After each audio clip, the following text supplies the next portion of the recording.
So in today's video, I'm going to walk you through my node tree in DaVinci Resolve. This will be linked for download at the end of the video, so make sure you watch through.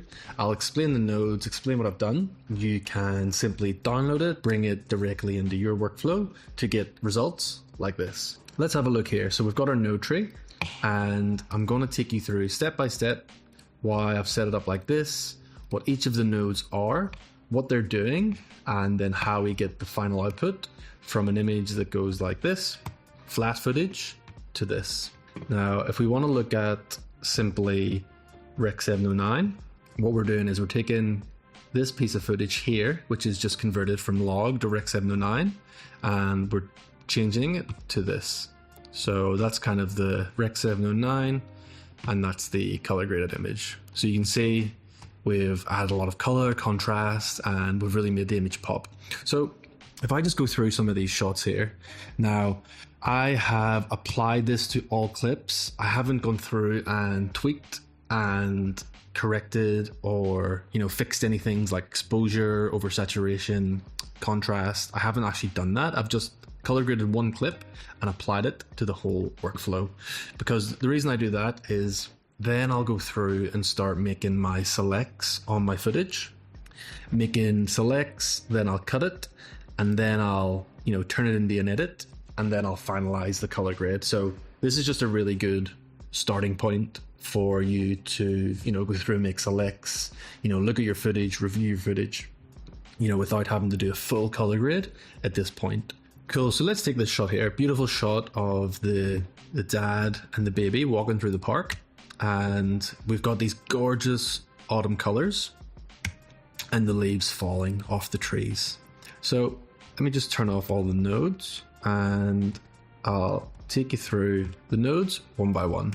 So what I do is I bring the footage onto my timeline, and then I'll just drag the node tree into my node area in DaVinci Resolve. I've got all my effects, node trees, everything set up here. So just remember when you are color grading to save your stills, save your node trees, save any effects, any of the work that you're doing in DaVinci. If you're happy with the grade, or if you've set up a basic corrections node tree or a film emulation node tree, make sure to save it over here. You just right click and grab still, or just press B as a shortcut. What's going on here? This is just something I did today. So basically I was on TikTok and I had posted a video on TikTok of my parallel mixer node structure here. So I had my clean signal in from the log footage converted to DaVinci Wide Gamut. Then I had it in the exposure, white balance, and contrast. Then I had the parallel mixer node out to the next section of the color grade. So then someone on TikTok was asking, why have you set it up like a parallel structure?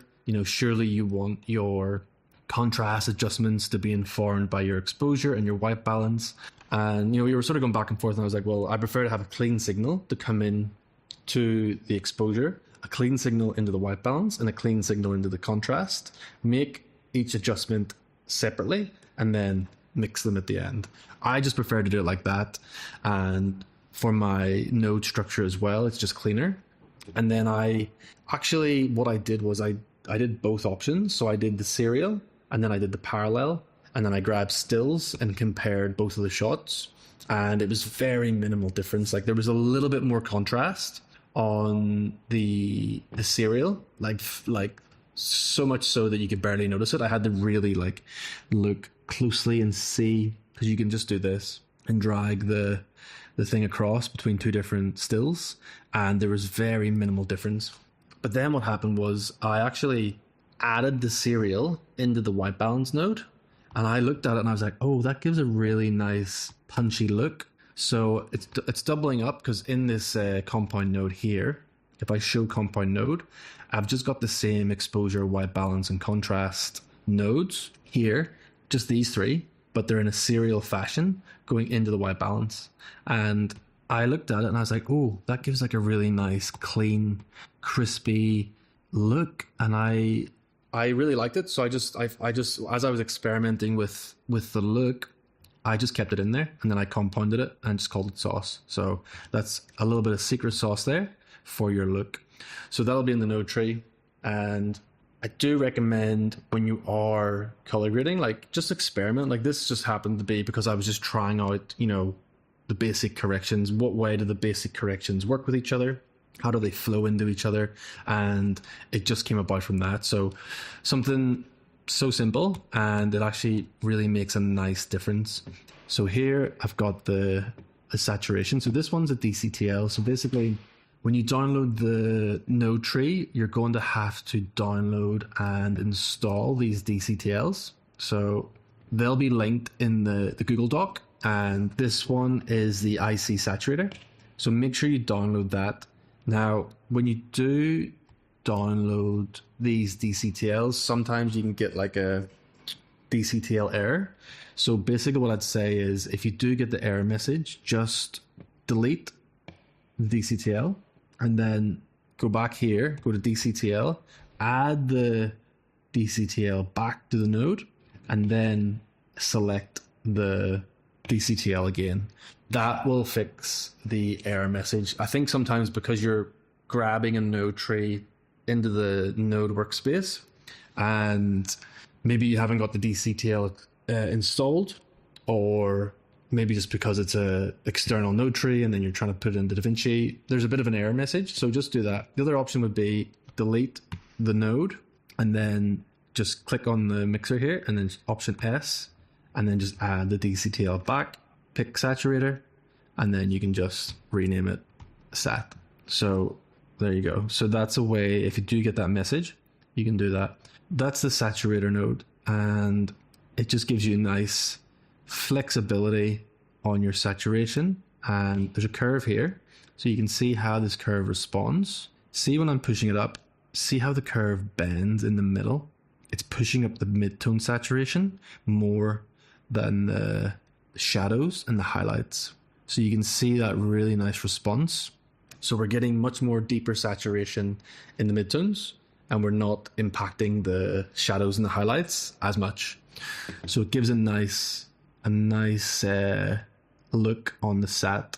And you can see with our vector scope here, we can just control where we want to push it out to. So we've got those 75% levels, and then we've got our 100% levels in those boxes there. I like to keep it anywhere between 75. You can push out more than 75 digital. If you're doing it for broadcast, like TV, that's your safe point, 75. And then you can turn that curve off as well. It's just to give you a bit of a visual on how it's affecting the saturation. Next, we've got our HSL. So I'm just going to reset. Oh, wait. What's happened there? Vectorscope, HSV. See, now I'm getting an error here. Like that's, I don't know what's going on. What's happening? Okay, let me just delete that. And add that. And then add DCTL. Interp, HSV. There we go. So this is our hue, saturation, and our luminance values. So this is where we can really get into our look development and where we want to push our colors in our scene. So you can see if I look at the vector scope here, we've got lots of reds, oranges, greens. You can see them all represented by the vector scope. Now, when I look at the image, of course we've got that because we've got an autumn scene with autumn colors, and we've got greens, yellows, reds, you know, all these beautiful autumn foliage colors on the trees. What the HSV will let me do is, if I look at my reds, my greens, my yellows, I can start going in and just adjusting those colors how I want them to look. You know, maybe I can push more magenta into those reds and they'll start going like a little bit more pink. You know, I can come down to my greens. I can start pushing the greens. Maybe with the yellow hue, you know, you can see if I put the yellow, well, we're getting too green there, bring the yellows back in.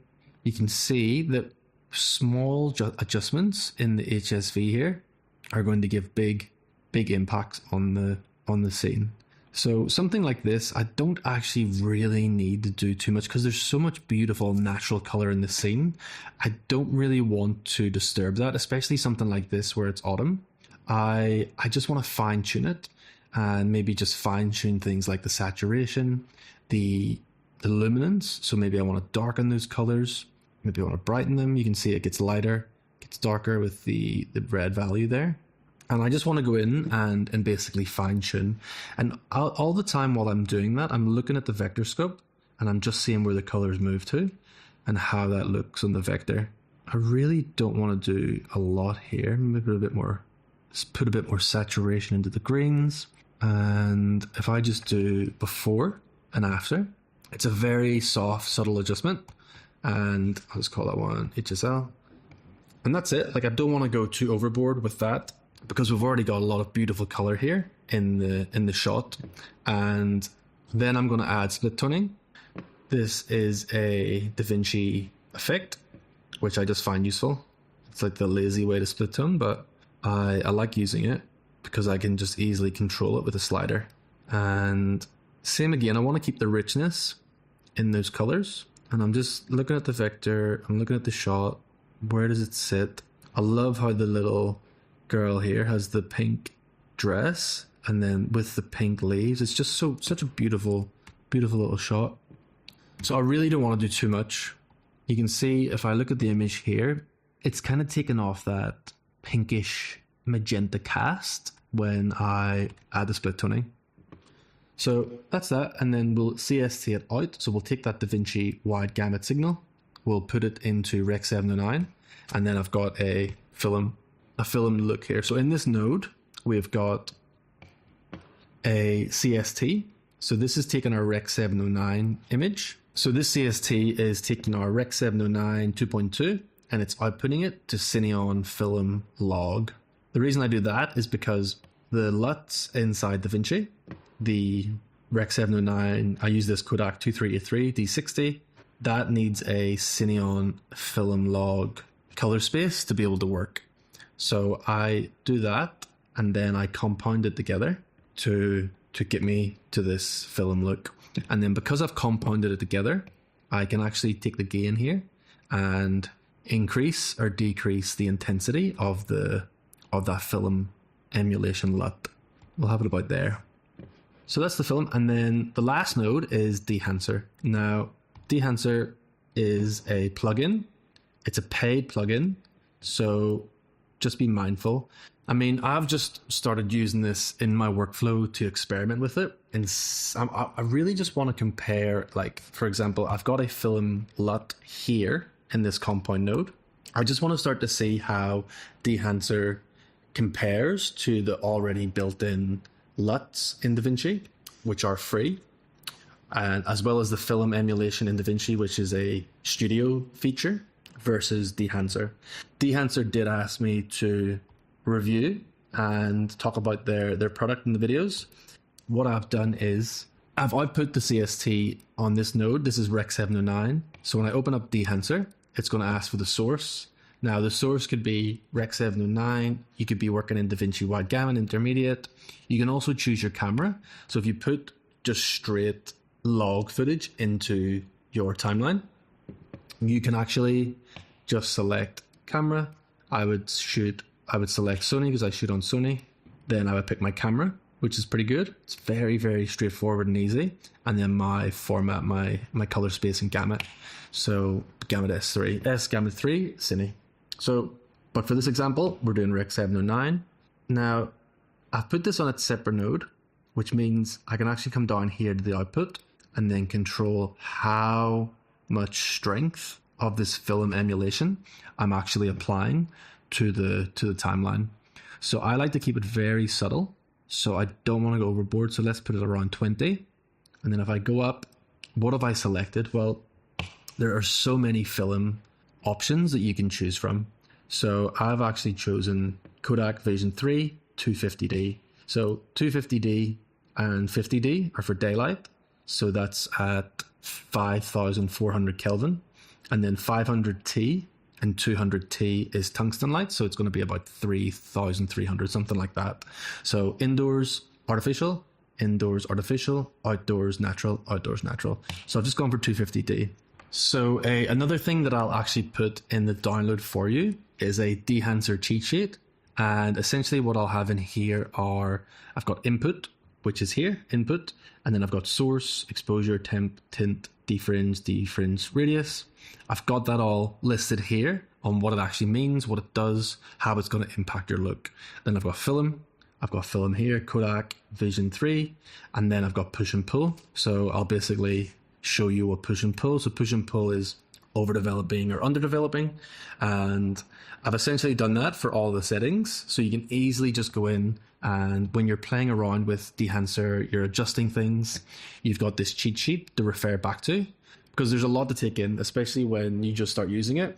It can seem a little bit overwhelming, and there's a lot of options for film and different things in there to actually adjust your look. So, oh, and also there's print. So this is the type of film you'll print on. So you've got Kodak, you've got Fujifilm, you've got these few different options here, and then you can adjust your, your whites, your exposure, your contrast, your color density, all stuff like that. Now, the thing is, if you do download this node tree, if you don't want to, if you don't want to pay for Dehancer, that's fine. If you do install it, you will get a watermark on your image. But that's fine. You can actually go in, you can still use it, you can play around with it, you can get familiar with it. And if you feel like it does benefit you, then you can pay for it. So if you don't want to have the Dehancer, you can just turn that off. You can see it's a very soft, subtle adjustment. A little bit of film grain, a little bit of halation, and a little bit of bloom. And then I've really pulled back the total impact of that look. So if you want more of it, you can add more, you can take it away. It is a pretty good tool. Like, I'm actually enjoying using it, but like I said, I don't like to go overboard with the film look.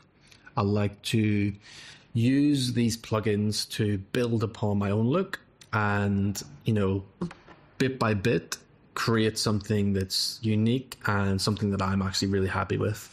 So that's it. Go ahead, download the node tree, download the cheat sheet, install Dehancer, and just start playing around.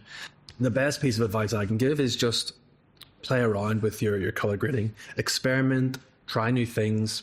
As long as you've understood how to use basic corrections, what's happening when your hue, saturation, and luminance change, understanding your scopes. Like, once you've got through all of the foundational stuff, then the fun can happen, right? Like, you can start experimenting with different film, with grain, with color, with saturation.